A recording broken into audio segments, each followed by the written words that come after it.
Hello दोस्तों, video में हम बात करने वाले हैं आईसीआईसीआई बैंक के बारे में। फाइनेंशियल ईयर 26 के फर्स्ट क्वार्टर के रिजल्ट बैंक ने आउट किए हैं और अब तक जो बैंकों के रिजल्ट आए हैं, चाहे वो एचडीएफसी बैंक हो, एक्सिस बैंक हो या फिर आरबीएल बैंक हो, बंधन बैंक हो, वैसे ही रिजल्ट हमें यहाँ पर देखने को मिलेंगे या फिर यहाँ पर कुछ हमें पॉजिटिव चीज़ें देखने को मिलने वाली हैं। वीडियो में हम सभी चीज़ों को डिटेल में कवर करने वाले हैं। तो वीडियो की शुरुआत में सबसे पहले हम बात करेंगे डिपॉजिट के बारे में। अगर डिपॉजिट का नंबर देखेंगे आप आईसीआई के केस में, तो यहाँ पर 16,08,517 करोड़ के डिपॉजिट हमें देखने को मिले हैं और ये डिपॉजिट अगर आप देखेंगे तो साल दर साल 12.5% से ऊपर जो है वो बढ़ते हुए नजर आए हैं। क्यू ऑन क्यू अगर डिपॉजिट का नंबर कंपेयर करेंगे तो यहाँ पर आप देखेंगे थोड़ा सा दिक्कत हमें देखने को मिली है, क्योंकि 3 महीने पहले का डिपॉजिट आप देखेंगे तो 16,10,348 करोड़ देखने को मिला था। तो क्यू ऑन क्यू बेस पे डिपॉजिट जो है बिल्कुल ग्रोथ करते हुए नज़र नहीं आए हैं, जो कि थोड़ा सा निगेटिव बैंक के लिए हमें देखने को मिल रहा है। लोन पोर्टफोलियो की तरफ चलते हैं और लोन बुक की अगर हम बात करते हैं तो टोटल लोन बुक आप देखेंगे 13,64,157 करोड़ की हमें लोन बुक देखने को मिल रही है। और ये लोन बुक अगर क्वार्टरली कंपेयर करते हैं तो बहुत ज़्यादा ग्रोथ नहीं है, लेकिन ईयरली अगर लोन बुक की तरफ आप जाते हैं तो यहाँ पर 11.5% की ग्रोथ जो है वो हमें देखने को मिली है। अच्छी ग्रोथ देखने को मिली है इनके नंबर के केस में। जो इनकी लोन बुक रही है वहाँ पर हम कह सकते हैं कि ठीक ठाक जो है ग्रोथ हमें देखने को मिली है। एसेट क्वालिटी में ग्रॉस एनपीए का नंबर अगर आप देखेंगे तो यहाँ पर ग्रॉस एनपीए का नंबर अदर बैंकों की अपेक्षा हमें यहाँ ठीक देखने को मिला है, क्योंकि अदर बैंकों में ग्रॉस एनपीए का नंबर हमें इंक्रीज होता हुआ नजर आया, लेकिन आईसीआई के केस में आप देखेंगे ग्रॉस एनपीए का नंबर इन्होंने फ्लैट रखा है क्यू ऑन क्यू बेसिस पे।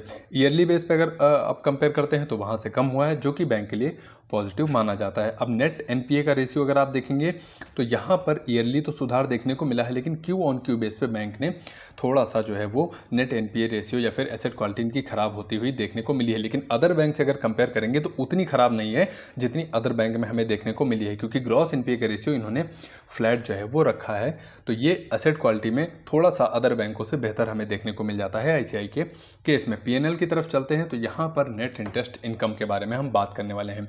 नेट इंटरेस्ट इनकम किसी भी बैंक की कोर अर्निंग होती है और नेट इंटरेस्ट इनकम के केस में आप देखेंगे तो साल दर साल 10.5% से ज़्यादा इनकी नेट इंटरेस्ट इनकम बढ़ती हुई नजर आई है। 21,635 करोड़ की इन्होंने नेट इंटरेस्ट इनकम जो है वो की है लेटेस्ट रिजल्ट में। वहीं 3 महीने पहले का नंबर अगर आप देखेंगे तो 21,193 करोड़ हमें देखने को मिली थी। यानी क्वार्टरली अगर नेट इंटरेस्ट इनकम आप देख रहे हैं तब भी आपको नेट इंटरेस्ट इनकम जो है वो बढ़ती हुई नजर आई है, जो कि बैंक के लिए सबसे बड़ा पॉजिटिव है। क्योंकि अदर बैंक्स में अगर आप जाएंगे तो वहाँ पर क्यू ऑन क्यू बेस पे नेट इंटरेस्ट इनकम में काफ़ी ज़्यादा प्रेशर हमें देखने को मिला है, लेकिन आईसीआई के केस में अगर आप देखेंगे तो यहाँ पर नेट इंटरेस्ट इनकम के केस में काफ़ी ज़्यादा हमें सुधार देखने को मिल रहा है। अब रिजल्ट जैसे जैसे आ रहे हैं तो उसका मार्केट पे इम्पैक्ट क्या होगा, ये हमें जब मंडे मॉर्निंग को मार्केट ओपन होगी उसी दौरान पता चलेगा कि रिजल्ट का इम्पैक्ट हमें कितना देखने को मिलता है, पॉजिटिव साइड में देखने को मिलता है या फिर निगेटिव साइड में।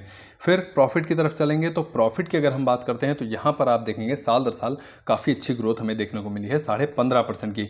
लेटेस्ट अपडेट में प्रॉफिट का नंबर 12,768 करोड़ देखने को मिला है और एक साल पहले 11,000 करोड़ के आसपास प्रॉफिट देखने को मिला था। तिमाही के हिसाब से अगर कंपेयर करते हैं तब भी आपको प्रॉफिट जो है वो बढ़ते हुए नजर आए हैं। 12,630 करोड़ का प्रॉफिट बैंक ने 3 महीने पहले किया था। तो नंबर अगर आईसीआई बैंक की कंपेयर करेंगे आप अदर बैंक से तो नंबर काफ़ी बेहतर देखने को मिले हैं। बस थोड़ा सा एसेट क्वालिटी में नेट एनपीए का अगर हम छोड़ देते हैं और डिपॉजिट में क्यू ऑन क्यू का छोड़ देते हैं, बाकी हर पैरामीटर पे नंबर अदर बैंक से हमें बेहतर देखने को मिले हैं। चलते हैं कुछ इंपॉर्टेंट रेशियो की तरफ। तो नेट इंटरेस्ट मार्जिन अगर आप देखेंगे तो यहाँ पर क्यू ऑन क्यू हल्का सा प्रेशर देखने को मिला है, जो कि अदर बैंक्स में भी हमें देखने को मिला है, लेकिन अगर साल दर साल कंपेयर करते हैं तो नंबर लगभग आपको फ्लैट देखने को मिल जाएंगे। इसके बाद फिर कॉस्ट टू इनकम रेशियो की अगर हम बात करते हैं तो ठीक ठाक कॉस्ट टू इनकम रेशियो रहा है, फिर भी क्यू ऑन क्यू बेस पे सुधार हमें देखने को मिला है। तो ये एक छोटा सा वीडियो था आईसीआई बैंक के फर्स्ट क्वार्टर के रिजल्ट के बारे में।